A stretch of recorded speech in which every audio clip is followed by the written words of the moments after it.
Kisah cinta ini mungkin terdengar gila. Pemuda 25 tahun jatuh cinta pada wanita 52 tahun. Seorang janda kaya yang anaknya seumuran dirinya. Tapi cinta tak pernah mengenal logika. Awalnya, dia hanya pekerja kebun di villa milik sang janda. Tapi pertemuan demi pertemuan membentuk rasa, hingga akhirnya mereka menikah. Tapi kebahagiaan itu harus dibayar mahal. Anak kandung si janda adalah mantan sahabat si pemuda. Kisah nyata ini akan menguras air mata dan membuatmu percaya. Cinta sejati bisa datang dari arah yang tak pernah kamu duga. Like jika kamu percaya cinta tak kenal usia. Komen bila kisah ini menyentuhmu. Subscribe untuk kisah nyata viral lainnya.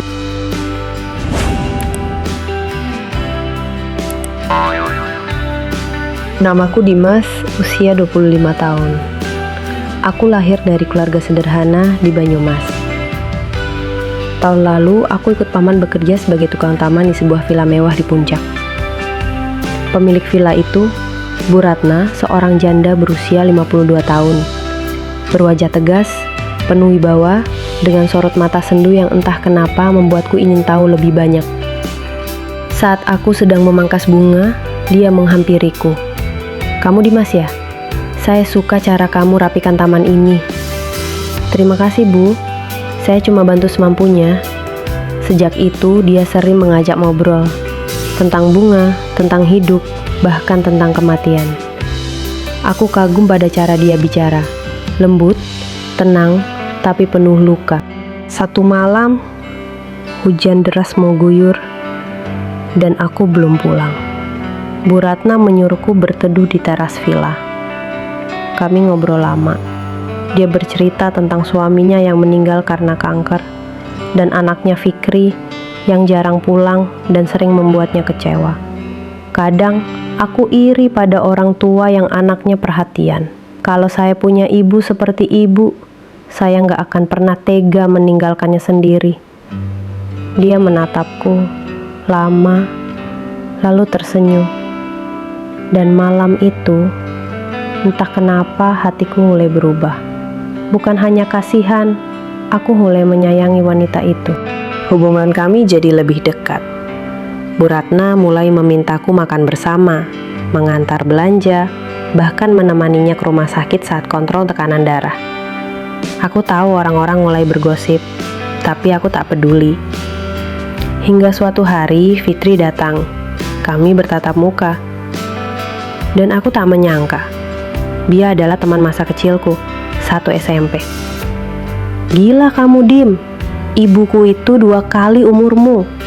"Aku gak pernah berniat nyakitin siapa-siapa, tapi aku cinta ibumu Fikri mengusirku." Bu Ratna menangis. "Aku tak bisa kehilangan kamu, tapi juga tak mau anakku membenciku." "Biarkan waktu yang jawab Bu, tapi cintaku gak akan berubah."